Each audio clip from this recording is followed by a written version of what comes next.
She's been through storms, she's walked through fire, still moves with strength, not loud but higher. No spotlight needed, no grand applause.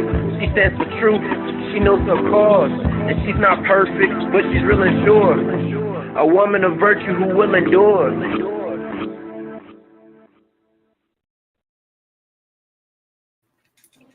Hey, y'all. Hey, welcome to the Love Ladies of Virtue Endure podcast. I am your host for the night, Tanya, aka TG, and we are going to be talking about beyond control, submission versus toxic femininity. OMG. What a topic. This might get us stoned, ladies, right? Because this is a topic that I don't think a lot of people want to talk about. But first, I wanted to open us up with a scripture because we're gonna need the backing of the Bible for this one. So Ephesians 5, and I'm gonna start at 21, and I'm just gonna kind of jump through it, but it is 5, and you can go from 21 all the way down to chapter 6 so that you will have good context. But I'm just going to read pieces of it. So it's first 21 says, submitting to one another out of reverence for Christ. 22, wives, submit to your own husbands as to the Lord. And then it goes on to talk a little bit about that. But 25 says, husbands, love your wives as Christ loved the church and gave himself up for her. And then further down, it says, husbands should love their wives as their own body. He who loves his wife loves himself. And then further down, it says, let each one of you love his wife as himself, and let the wife see to it that she respects her husband. I wanted to point out the part about the husbands because oftentimes we think of submission and we just think of the woman, right? And I think that might be where a lot of the conflict comes in. Because we're like, well, why should I have to submit to him? So on and so forth. But it specifically gives him something to do as well, right? So submission is not weakness. It's not oppression. It's not being silent. It's not nasty. It's not enabling poor behavior or anything of that nature. Submission is what God calls us to do. He calls us to submit to our husbands who are the head over us, right, in an honor and an act of service. I want to pause right here because I want to ask a question, and then we'll talk a little bit about toxic femininity. When you hear the word submission, right, if you hear the word, somebody says you're supposed to submit to a man or whatever the case, what emotions, memories, feelings, or thoughts come up for either of you?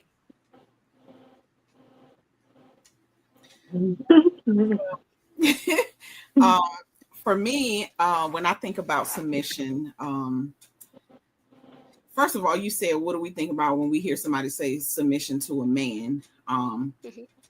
I think that there's a distinction because it's not a submission to just any man. It's a submission to your husband. And when I think of it, I think for me, I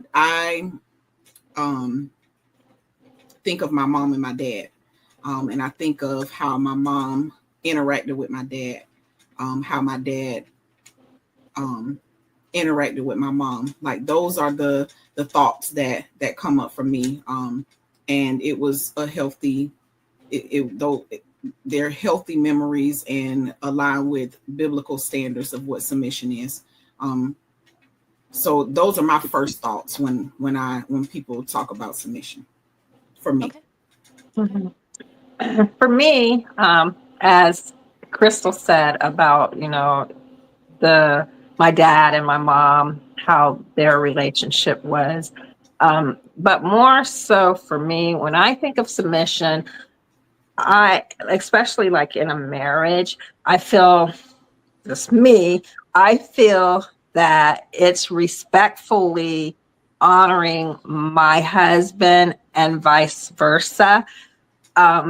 But because he is the head, we can have conversations about things, but ultimately, if he says it's going to be this way, then I have to submit to his decision. So respectfully, even if I don't like it or not, but because he's the head, I'm going to honor his decision respectfully. So that's what I feel submission is. Okay. Absolutely. And I agree with both of you. I think for me, when it's the person that I knew was the one, um submission for me was even prior to marriage, because a lot of times if I'm not submitting prior to marriage, right? Yeah. Obviously not to any old joker. Let's put that Right. out. Then and obviously it comes with I'm not submitting everything prior to marriage, right? We're obviously trying to be godly and things of that nature. If I'm not submitting prior to marriage, then I'm probably going to struggle with submitting afterwards. But I agree that it is us having a conversation. Just because I submit to them, don't mean that I don't have my own thoughts and opinions. It doesn't mean that I can't, give my feedback or my input, so on and so forth. I'm allowed to do that. And so like you said, Lorraine, at the end of the day, he is the one that makes he's responsible for that, right? So that decision rests on him. So I totally agree. It's a way to honor and respect and love. Anything else that comes up or that you guys have? No. Okay. I was just gonna say that um,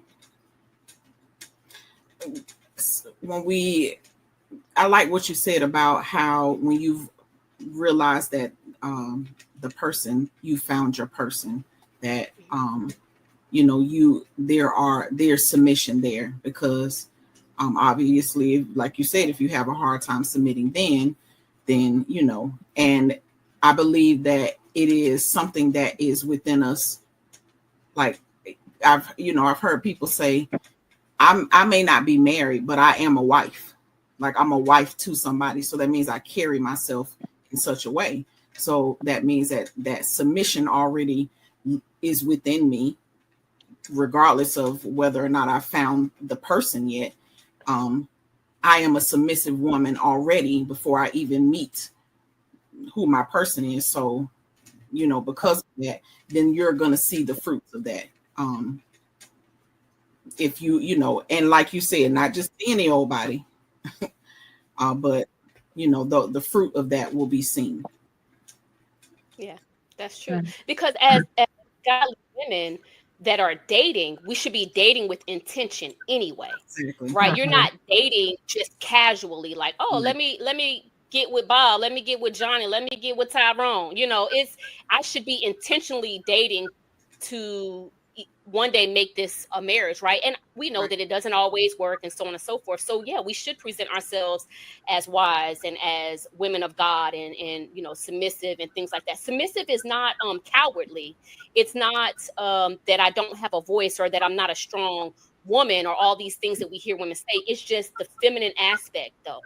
Right. And Right. so let's get into toxic femininity. I got a whole list of toxic femininity, right? Because this is something that gets me right now in today's day and age, because I watch a lot of podcasts, I watch a lot of YouTube clips, and there's always something about toxic femininity. And what that is it's a lack of femininity is what it is. It's attempting to take on a masculine role, right? So it's internalized patriarchy, right? Competing for male approval or dominance in an unhealthy way. It can be passive aggressive, manipulative. It can be rooted in a victimhood mindset.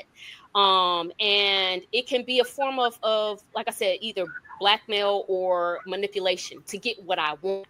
Um, Sometimes though it's rooted in survival mechanisms. I want to point that out because it's not that some of us say I'm going to be or toxic or anything like that, right? But sometimes it comes out of a place where I had to be in a masculine role, or I had to be, whatever the case may be, and social conditioning. So the things that we see on TV, I think I've said this before, I don't like the term boss chick, right? I get it, I understand it. There's nothing wrong with being a boss and all those types of things. I have a cup, it says boss lady. I started to use it tonight, right? But I didn't want to have to climb up the cabinet and get it, but I don't like it because it kind of implies that I'm in charge and I could do it myself, right? And sometimes we can do it ourselves, but that's not how God designed us. I don't believe. Right. I believe Right. he designed it to do it with a helper. And so that survival mode can come from, I saw my mom do it, or my mom said, get your degree and do this, or my dad or whoever, you don't need no man to take care of you. You got this, so on and so forth. And then we kind of run with that, and we run too far and wonder why we're single or in unhappy relationships. So that's what I wanted to point out about toxic femininity. Anything so far that y'all got that comes up? I agree with you about the culture of boss chick. It's to me personally, and this is not with, I'm not saying this with judgment. It's sickening to me, honestly, because it's not of God. It isn't the way that God, like you said, created us to be. We're not supposed to go at it on our own. We're not supposed to carry the world on our shoulders. And we are, the culture is promoting this, and then you hear conversations and women are wondering why they're single, and them wondering why they're single, the way that they voice it is, these men ain't this and these men ain't that, and they want this and they want that, and we don't ever look at ourselves, and we don't ever think about the way we present ourselves and the things that we say, and so I But okay, I'm a boss chick, right? I got my own money, I got my own business. I'm doing the thing. I'm doing the darn thing, right? I got it out the mud, so they say. Why can't I ask for a man that has 6 figures at 6 feet, that's tall, dark, and handsome, and all of this other stuff? Because why should I make more money than he do?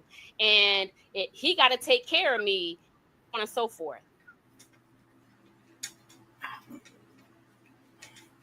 I'll let Crystal answer it because I kind of have a different kind of view on this. Well, Okay, go on. But that's what we talk about. Let's do it. Right. Okay.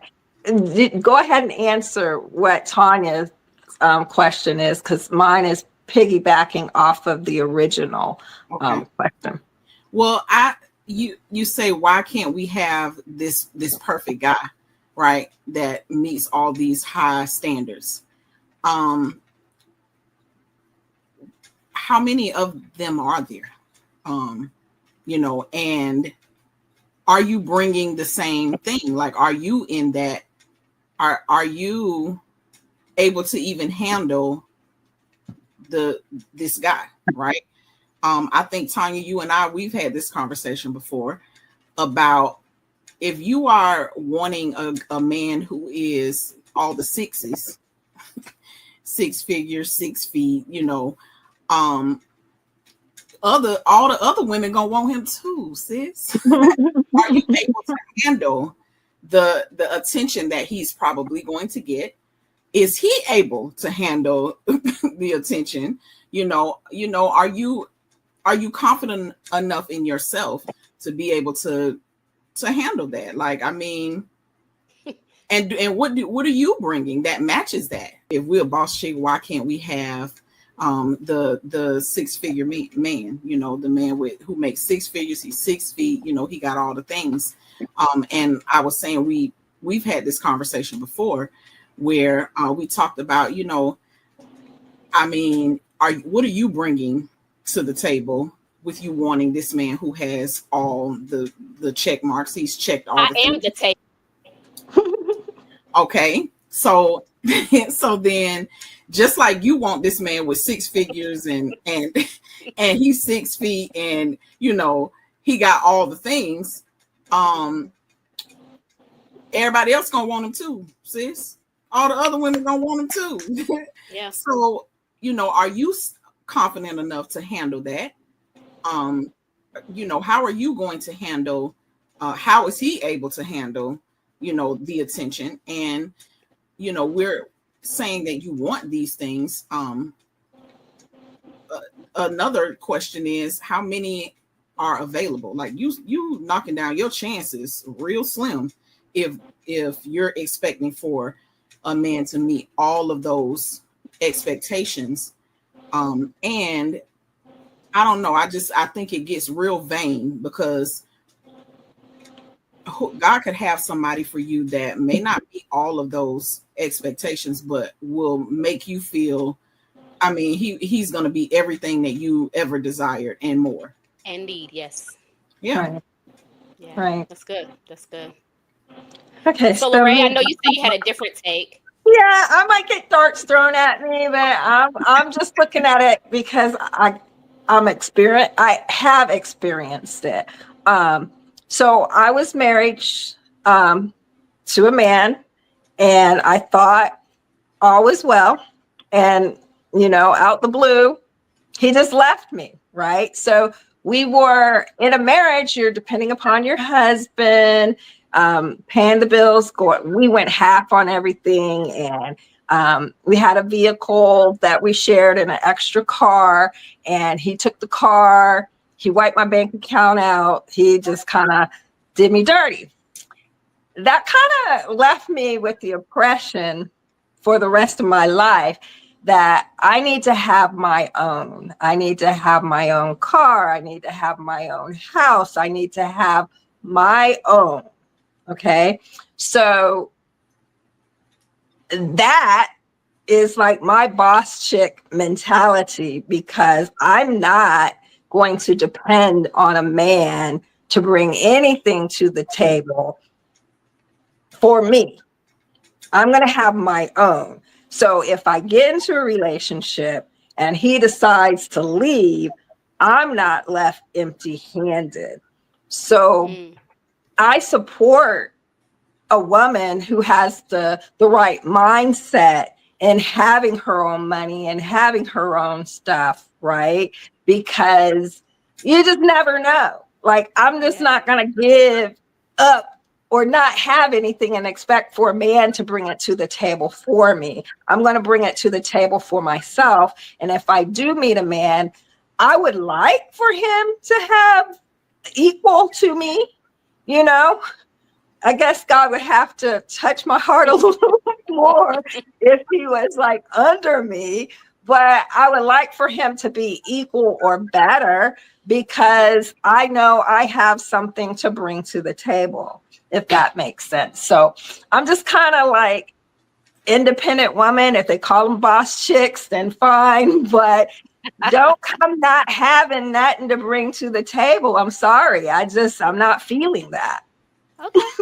Mm-hmm. So I understand. I'm with you, Lorraine, as far as having your own, because I experienced something similar. I was a stay-at-home mom for a while. I mean, I made money from doing hair and stuff like that, but I definitely, and I was in a military family, so I kind of put my career to the side. I had a degree and everything. Thank God I'm able to put that to use, but I get that. But I think that we misconstrue what submission is when we start talking about a woman being independent. I think that society and culture makes us believe that being submissive means that you're stripped of your independence. And I think that they both can coexist. Right. But you need to know when to exercise your independence. Right. Submission is about understanding and knowing that, when I let my husband lead, when is the time to, and that comes with him being submitted to God, you being submitted to God. The scripture that Tanya read in the beginning about, us submitting as unto God.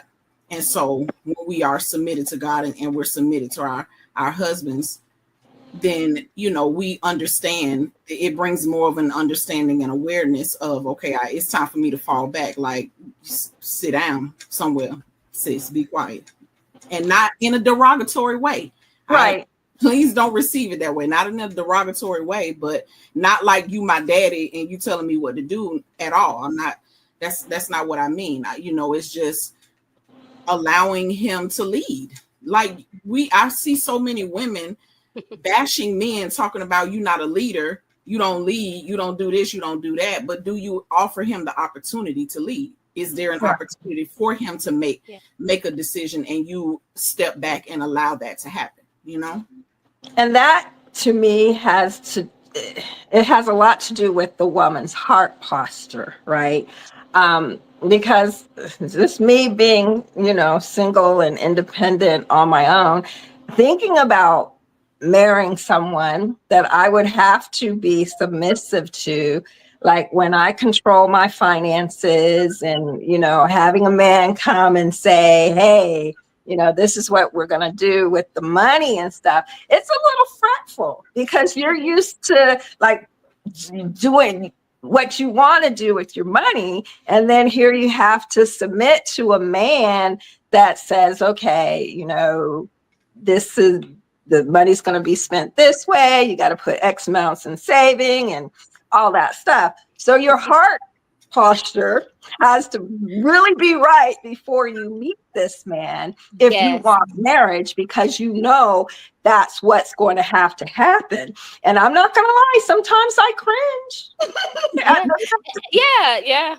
I think that what you said is your heart posture has to be right before, because we meet the man, we love the man, we want to be with the man and all this other stuff, and then we get married and then we choose to not submit because submission is a choice. Right. And then wonder why this man don't want to be with us, or why whatever. If you have the right man, the man that God has chosen for you, then he's not just a man, he's the man. Right. And so for me, while I do have my own, I have my own business, I have my own, and I'm not dry bragging or nothing, but I have my own stuff. I came into the relationship with my own stuff because, like you ladies, I was married and then I wasn't married, and I was working and I was having to take care of children and doing all the things. So I couldn't just sit there and be like, well, when he gonna come and whoever gonna come and take care of me, because I am not that type of woman. I'm, like I said, I got it out the mud. I'm a go-getter. I'm gonna do it. I'm about that life too. However, when I knew that he was the one, and I knew very early on, when I knew that he was the one, it was for me easy because I understood it and I agree with it. Because here's the thing, all I have to do is submit to you. You have to give your life for me and this entire family. You have to die for me, literally. So we think of protection as fighting. How many grown men out there fighting? Like that's not what they. I don't want a man that's out there fist fighting. Come on now. But protection means he got to make sure that we are healthy. He got to make sure that we got a roof. He got to make sure that there's food. He got to make sure that if anybody come up in this house, he got to go get them. He got to make sure that if we out and about and somebody looking at me crazy or trying to disrespect me, he got to be prepared to go to jail or die or kill or all the things. Like that's his job. Right. He is accountable for me and the entire family. And not only me, but if you come into this house, now he's accountable for you as my homegirl. So all I got to do is submit to that. I love what I do. I love my job. I love my properties, my cars, whatever it is I think I have. But if he was to say, Tanya, this is what we're going to do. We're going to dispose of the business. We are going to sell all the properties. And we're going to whatever. What am I going to say? Now, not easily. It's not going to be like, we going to talk. We're going to have some conversations. I'm going to God. I'm sending him to God. All the things. But at the end of the day, this is philosophy of Tanya. I'm going to say, okay, because I trust him that he's not going to lead us astray, because I know that I have the one that God picked for me. That's my belief. And so while can it be daunting at times? Yes. But am I at a place now where I'm like, okay, because I understand that the toxic femininity, and I understand my own trauma or my own heartbreaks or my own whatever, which will cause me to say, nah, I ain't letting you control this money because I did that before and it didn't work out well. Or no, I'm not giving up no job because I did that before and it don't work out well. But now that means that I always have a backup plan. And so where am I trusting God? If God sent this man to me, where am I trusting him? If I say, okay, God, I know you sent him to me. However, I need an escape route. And please, every listener, hear me. I am not saying to give up what you have. That's not what I'm saying. What I am saying is listen to God. Sometimes God will strip us of some things to show our trust, allegiance, and submission, not just to the man that he provided, but to him. Right. And that's the ultimate submission, is me submitting to God and saying, I know that this is what it is. But for me, the boss chick mentality is not an independent. I'm okay with, I think that women should have something, right? I think that we should have a hobby. We should have, you know, a job or whatever it is. If I'm a stay-at-home mom, okay, I should still have a skill, right? And me and my husband talk about that all the time. We believe that that's the thing. Like, you should have a skill. If it's a business, if it's a catering, if it's hair, if it's, you know, going in the workforce, whatever. A true man is not going to make you stay at home. A true man is not going to make you give up everything, because he's confident in who he is and he's confident in who he chose. That's my belief. But you're right, it can be scary. Because I think also, like I said, it's sometimes our own traumas, but sometimes it's the conditioning of society that says, girl, don't let no man tell you what to do, or this, that, or the other. How does that counteract what God says, though? Would be my next question. If it does, it might not, but how would you think it would counteract what God says? How does what counteract what God says? You know, not submitting or allowing our past hurts, traumas, society dictate whether we do or don't submit. Well, I think it's dishonoring God. I think that, you know, I believe in and I trust in the way that God has ordained and designed marriage to be under him. And so, you know, if we are following what society says, girl, don't let no man tell you what to do.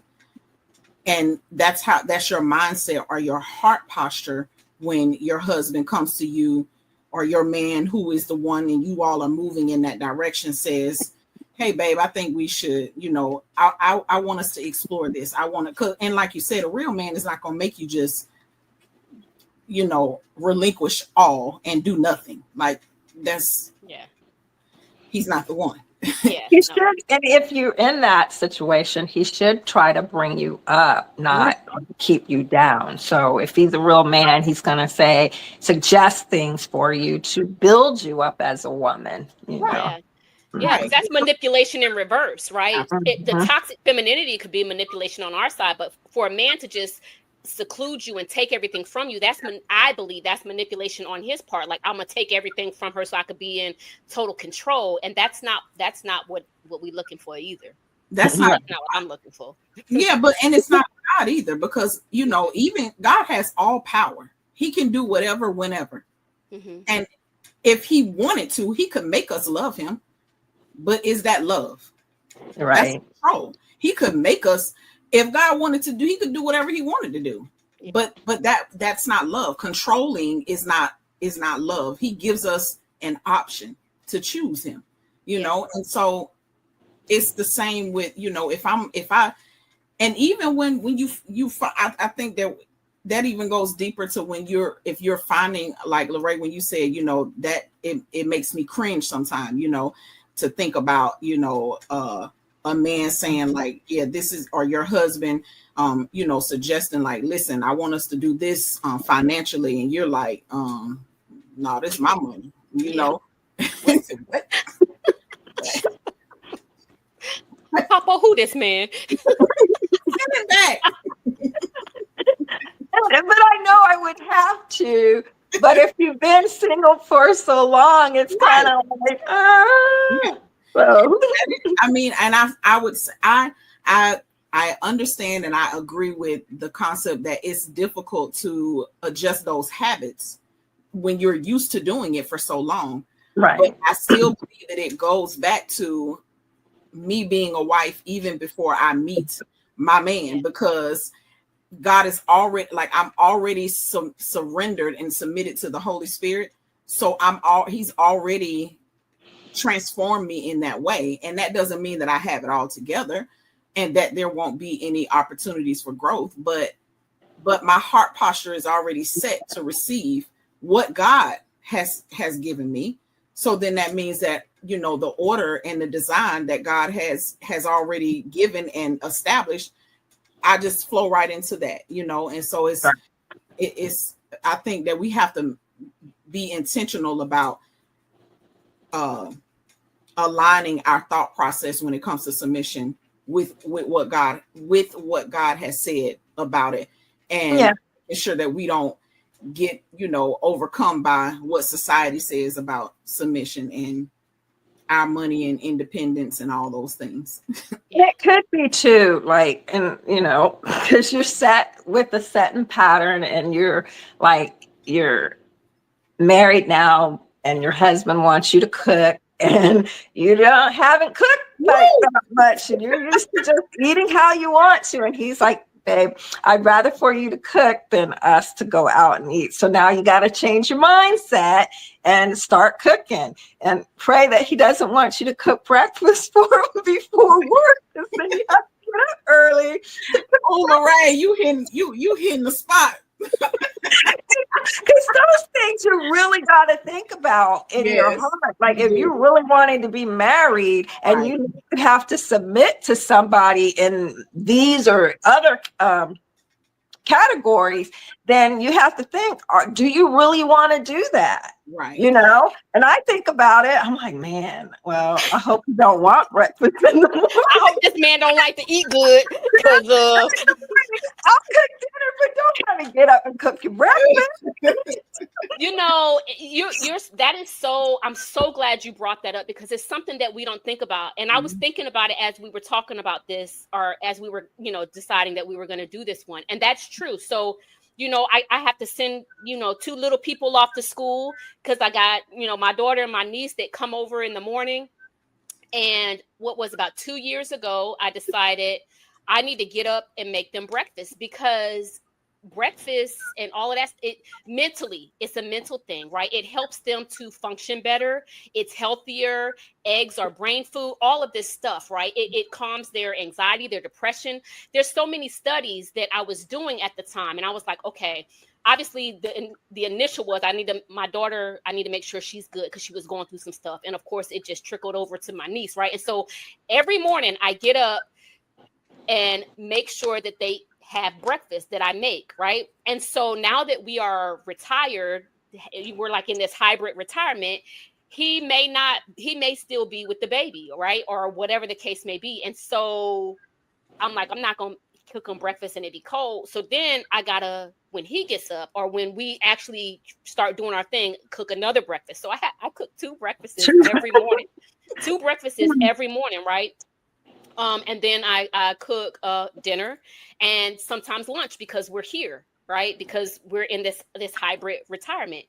But you're right. You know, those are things that you have to think of and shift. And I tell young ladies all the time that if you want to be a wife, just the same way Crystal said, you need to start being a wife now. You can't wait until you say I do to be a wife. So you have to practice those things, like getting up and making breakfast, or, you know, washing clothes, folding clothes, cooking, cleaning, whatever it is that you believe the wifely duties are. You have to do that now, because when you wait, it's harder. And like you said, the older we get, I mean, I'm only 21. I don't know about y'all too, but the older y'all get, it's hard. It's hard to change those patterns, right? Yeah. And even financially, I want to go back to what you talked about, Lorraine, financially. Like you said, you got your own stuff, your own money, all the things. Sometimes he's there to cover you. True story. I think I told Crystal this. I was searching for a building. I really wanted a building. I desire that so bad, right? And I found a building. When I say this building was perfect, move-in ready, everything. The overall price was perfect, all the things. And I was like, babe, I want this building. Let's go look at it. So we went and looked at it. He was like, oh man, this is nice, so on and so forth. And I'm like, what you say? He was like, I don't think it's time yet, right? Like, now, wait a minute, sir. I got a job. Like, I got some money. Like, what you? My credit is pretty darn good. I could qualify. And he said, I'm not telling you not to get it. I don't think it's wise, but I'm gonna support whatever you do. And it was just that humbleness, and I was like, because I know what that meant, because I know him. But he was supportive. But when we went into it, the HOA or condo, whatever fees were $500 a month every Wow. month, right? And then 95% of my clients are online, right? So I'm purchasing this building. On top of the mortgage, I'm going to have to pay $500 every month. And you know, those fees only go up.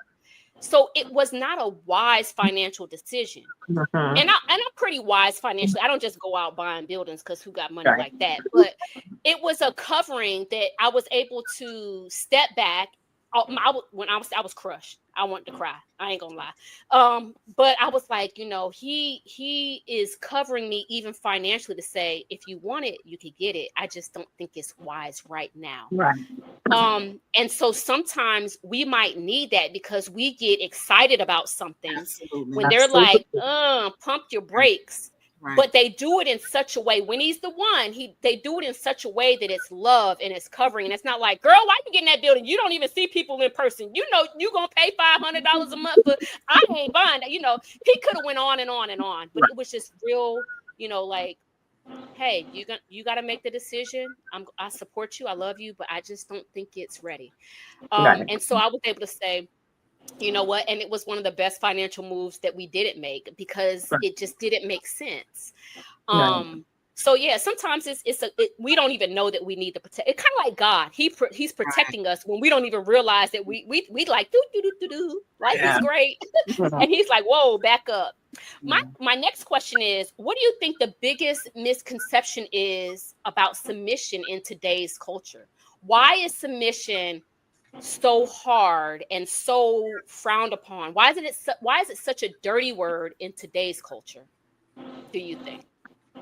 I think it's because the culture takes it as control or manipulation over an individual and their mindset that you can't, you have to be controlled by what they say or do, rather it being a relational effort that you're submitting to each other, whatever it may be.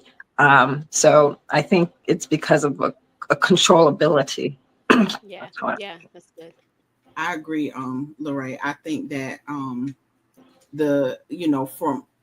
on the man side of things, when you just listen to culture or listen to society, you listen to people talking, I think that men who are not eligible for submission or eligible to be submitted to require submission. Non-husbands, like you're not a husband before you meet your wife. Right. Like you. What do the young kids do? Something like that. Lock it or something. Yeah. Oh, wrong fingers. You knew what I meant. You knew what I meant. So I think that, and I think that it's I think that from that angle, that's where it is there's this misconception. And then for women, I agree with Lorraine that it is looked at as a man controlling you, when it really is a partnership and it is a submission to God. It's a serving, and loving each other the way God designed, which we know that that's what's best. So yeah, I agree with the both of you. I think that it is it's looked at as controlling. We're told that, women, you don't need no man, you don't need to submit to no man, you could do it yourself, all the things. And then men are like, you got to submit to me. And there's on either side. One of the things that my husband and I always talk about is we got to be better pickers, right? Right. We sometimes pick men that will put us in the category like we all talked about in the beginning, where either they've left us high and dry, it didn't work out. I take ownership for who I picked. I can't dog out the guy prior to, because I picked him. Now, I will say I was in a different state then, mentally, physically, emotionally, all the things. But sometimes we're picking guys that like you both said are not worthy of our submission, and then we want to submit to them and wonder why it didn't work out so well. And then another thing is that a conversation that we always have is, how do you know how much he makes? Okay. I have never asked my husband, how much money do you make? Because I Right. don't care. I Right. know that you can take care of me. I know that you could take care of this household, these kiddos. I know that we could go out to eat periodically. And, I know that the cars are paid for. I know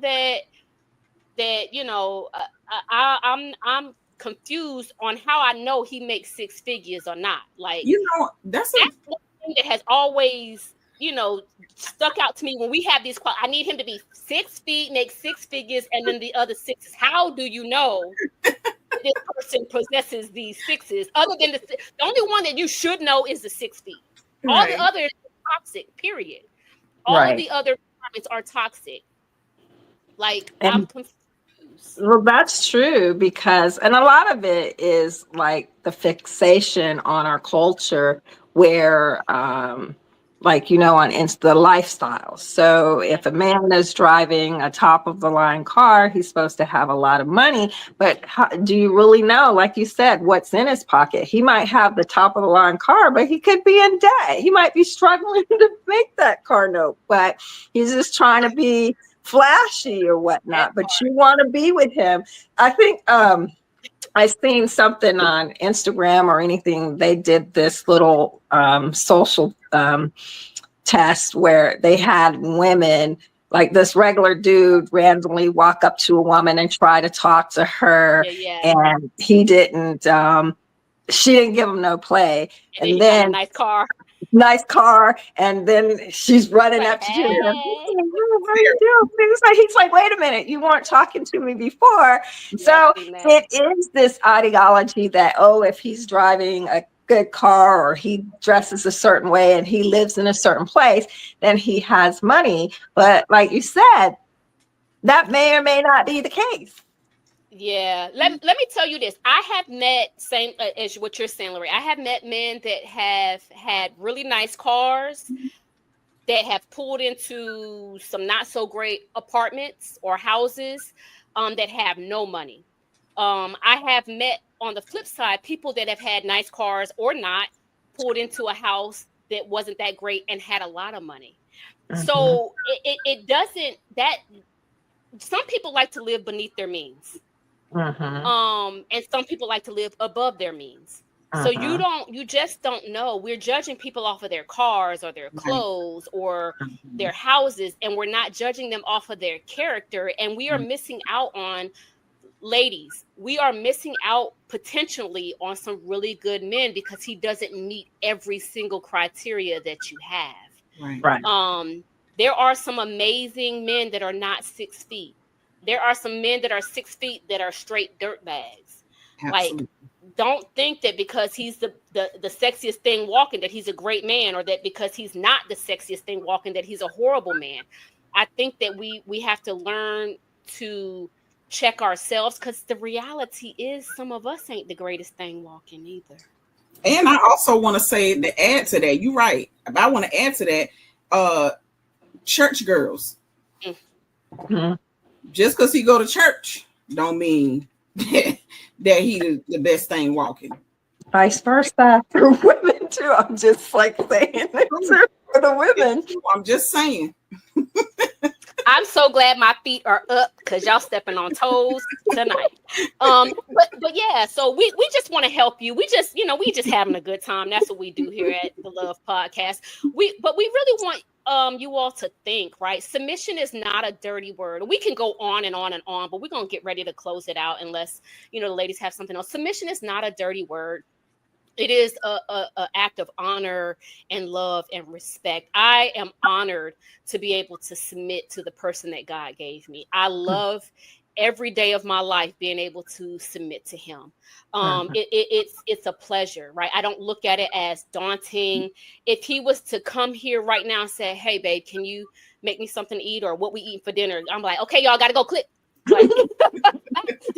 Because why not, right? Again, he takes care of the family, and he does it well. Now that doesn't mean that we always agree, or that I'm always like, yeah, whatever he says is the best thing ever. Sometimes I'll be like, what? Huh? But at the end of the day, right? So submission is not a dirty word, and toxic femininity is not just about being independent. We're not telling you to not be independent. We're not telling you not to have your own stuff.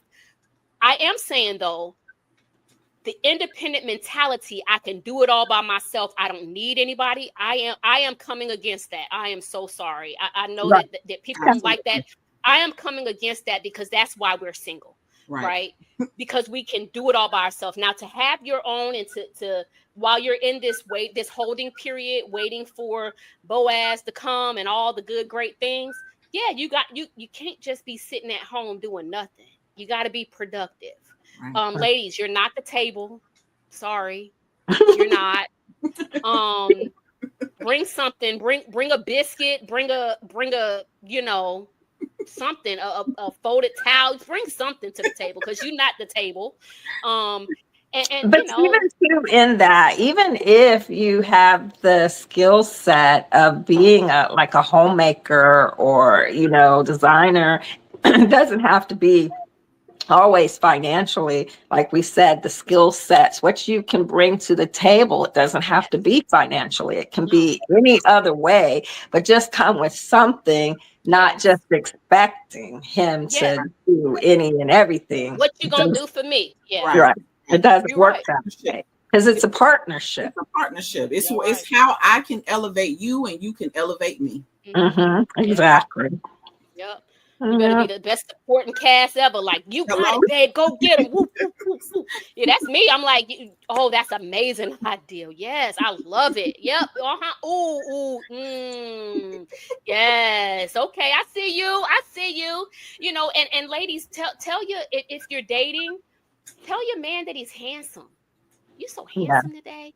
Like, give him boost. You think that men don't appreciate? Be grateful. Show some gratitude. Right. I just thank you for taking me out. I thank you. Oh, that's his job. Okay. I tell him thank you every day. He make me some tea. Thank you so much. I appreciate it. If he, cooks, thank you so much. If he, change a diaper, thank you so much. If he, whatever, I don't, walk up the street. Oh my gosh, I appreciate it. Right. There's always opportunity to say thank you. Take him out sometimes too. Like, don't just expect him to do everything for you. You do stuff for him. All the stones that's being thrown at us right now. It's true, men. They like that. They may not. Since you got your own and stuff, take the man out. They would appreciate that because I hear a lot of men saying, she always wants me to do this, and that. It's like, I would like to be taken out to dinner. I would like to, have her pick up the check on a movie tab or something like that. They would appreciate it. And they look at you in a different way when you do offer to pay and offer to do things and not expect him to do everything. Because Lorraine, they know that you don't mind. Right? They know that you're not gimme. You're like, sure, I got this tab. Now, it doesn't have to be every single time, ladies. Exactly. Like she said, we go out, 3 times a month. One time you can get that tab. And if you can't, okay, because let's go back. We got the ladies that aren't working or that are the homemakers and things like. If you can't, then that's when you bring it to the home. You're cooking the dinner, you're cleaning, you're doing something to make sure that you're honoring him and letting him know that you love and appreciate him. And I think that we as women fail to love and appreciate our men, and then wonder why men don't want to be bothered with us. Right. Ladies, men don't want to be bothered with no. Yeah. So I just think the bottom line, submission is an attribute of love. So when you find that mate, the attribute of loving him is submitting to him respectfully in a respectful way. Yep. That's so good. I think that's the best way to close it. So with that, we love you all. We hope that you guys enjoyed this podcast. We hope that you got something out of it. And we will see you back here next week, same time, same place. We hope that you guys have an awesome and amazing evening. We love Good night. Good night. She's been through storms, she's walked through fire, still moves with strength, not loud but higher. No spotlight needed, no grand applause. She stands for truth, she knows her cause, and she's not perfect, but she's real and sure. A woman of virtue who will endure.